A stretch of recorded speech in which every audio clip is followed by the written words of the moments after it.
Well, I really made a habit of creating CS50 videos, didn't I? In this video, I'm going to talk about CS50's SQL Final project. After finishing CS50's Python course, I started looking into Python's machine learning libraries, looked into regression, classification, prediction algorithms, and their application using libraries in Python. This made me wonder, how does this classification algorithm work? And since we are using the Python, I thought, why not automate the whole process? Which I got the inspiration from Don't Panic exercise.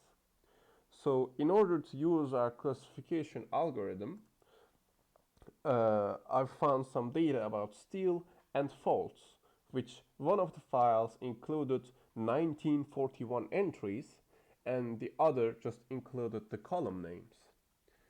So when creating a main table where it includes every entry, I had to add ID column name, and then I decided to look into data and saw that steals had 27 recorded properties, which were the first 27 columns without ID, and according to those columns, you were supposed to predict one of the 7 outcomes.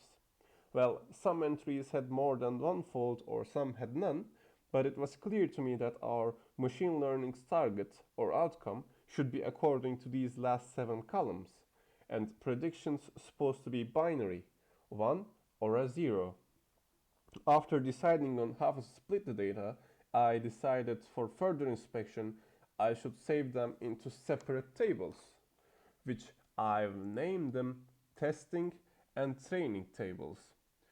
Since whole process is being automated by Python, these tables can change by inserting different data files or even changing the test size.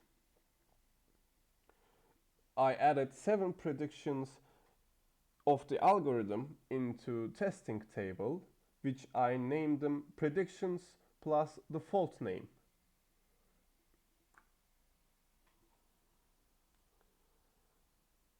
After creating the database, I use .dump command on terminal to get the schema for it.